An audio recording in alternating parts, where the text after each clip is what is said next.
Greetings everyone and welcome to a new Gaming Codex, the show where I try to explain to you all the various and endless terms used to describe video games and the video games industry. On today's edition, number 30, we have a very important term because they are all important. Today we have the dungeon crawler. And what exactly would be this dungeon crawler, you may ask? Well, the general definition refers to its actual origins for once. A dungeon crawl is a type of scenario in fantasy role-playing games in which heroes navigate a labyrinth environment, battling various monsters, and looting any treasure they may find. Now this refers specifically to pen and paper role-playing games, because this is the origin of the dungeon crawler. It's a type of scenario that is very light on basically everything that makes an RPG an actual RPG and not just a hack and slash.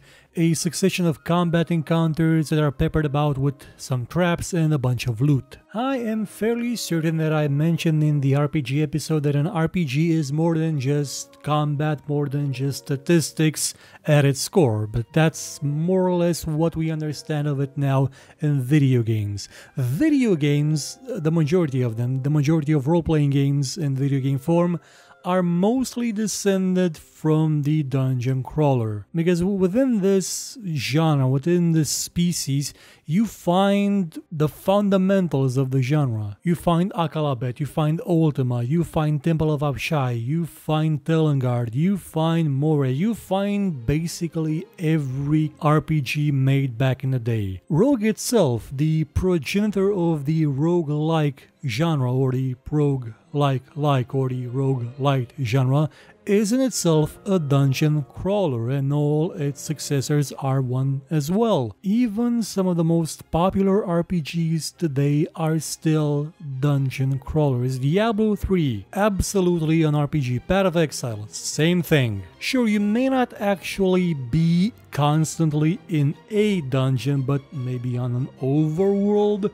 with multiple places you can go, but it's still a sort of labyrinthian-ish kind of concept idea. A place that you have to navigate, fill with enemies and loot, maybe a trap, basically no dialogue, no interaction with NPCs, no ability to do anything than fight stuff and maybe trade. That is the core of a dungeon crawler. Now, what would be the popular definition of one? Well, that would be a what? The term dungeon crawler has really fallen out of favor in terms of mass recognition in the last couple of decades. Again, it used to be on the forefront of gaming, of RPGs back in the day. The Might and Magic series is pretty much a giant dungeon crawler. Wizardry, again, massive dungeon crawlers. The upcoming and much delayed Grimoire Heralds of the Winged Exemplar is also a dungeon crawler, the one that does have a bit more interaction to it.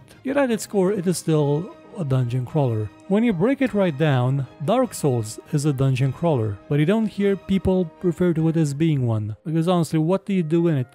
You fight things, you collect loot, you avoid traps, you stare at NPCs, hit them with a sword, then you regret it because they're invincible and they'll follow you until you fall off a cliff and die. Well, you'll come back to life because you're undead, but they'll be dead, and you kill them, well, they kill themselves. Thing is, pretty much all RPGs that we still get today are dungeon crawlers. One exception in recent years would have probably been The Witcher 3, because it did put a lot of emphasis on story, on interacting with characters, on doing quests that don't involve combat at all. Even, I mean, you got to give an old lady her pan back, though its main characteristics are still pretty much in the realm of the dungeon crawler. And yet we don't identify it as such because it doesn't appear to be one. It's not dressed in the same garb as a traditional one. A traditional dungeon crawler, as you may have seen in the past, is either first person or top down, and you move square by square through a dungeon. That's the general kind of picture you get when you think of a dungeon crawler, which is why the Legend of Grimrock's game looked like they did and they worked like they did. They were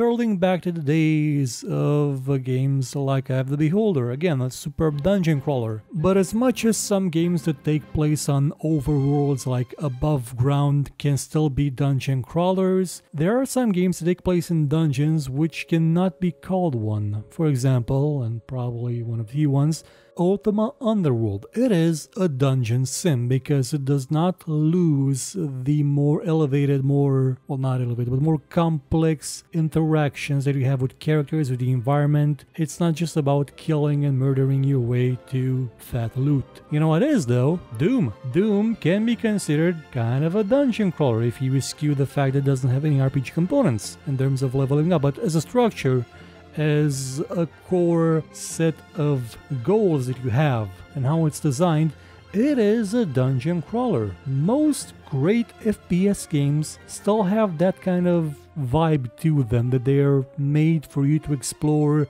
a labyrinth filled with dangers and loot and challenges, where every interaction is use gun on enemy. Now, what would be the marketing definition of a dungeon crawler? Well, that is basically every other RPG we make. Because they absolutely are. A dungeon crawl is nothing to be ashamed of. Some of the best games ever made are dungeon crawlers. Some of the most boring ones also ever made are dungeon crawlers, but the concept itself is neutral. It is just an idea, and it can be implemented to great effect. It can be boring as hell. It can be elevating in terms of suspense, in terms of challenge, in terms of fun, or it can be strafe. So closes this chapter of the Gaming Codex. Come back next time when we'll talk about a brand new term. Goodbye.